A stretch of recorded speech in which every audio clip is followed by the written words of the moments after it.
Kwanza wale wa kutembea masufuria kwa kichwa tuwauzie na bei ghali. Ama namna gani? Kama mtu badala ya kwenda shambani ameenda kumangamanga barabarani, si anunue na bei ya juu. Ndio awaje sufuria arudi kwa shamba. Ama namna gani? Tumekubaliana?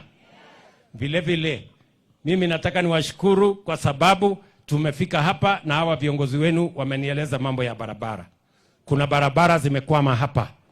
Jana ama juzi nilianzisha kule Kiambu na nikasema zile barabara zote za Maumau ambazo zilikuwa zimekwama kwa sababu ya kukosekana kwa pesa, nimeshapanga. Ile kisirani kubwa tulikuwa naye ni ile madeni makubwa watu wa BBI na rege walituwekea.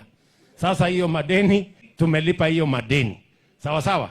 Sasa kazi ya maendeleo nimerudi kufanya, kwa sababu kama singeshughulikia hiyo madeni, hii nchi yetu ingepigwa mnada. Unataka ipigwe auction?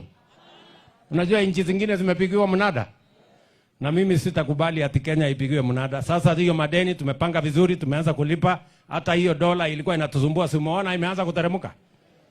Sasa tumeipangia hesabu vizuri. Tunaelewana? So tunataka tupange vizuri, tuhakikisha kwamba hizi barabara ambazo zilikuwa zimekwama tutakuja kuzikwamua.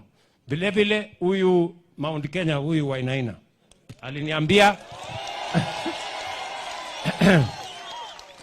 kuhusu hii stadium yenu ya Othaya. Si namna hiyo? Na nilimwahidi ya kwamba hiyo stadium tutaishughulikia.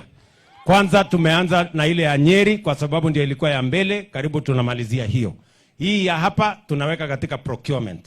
Ndio tuhakikisha kwamba tukijenga kamilisha ile ya Nyeri before the end of this year, pia tuanzishe hii, ndio tuhakikisha kwamba vijana wa huku pia wanapata mahali ya kufanya michezo.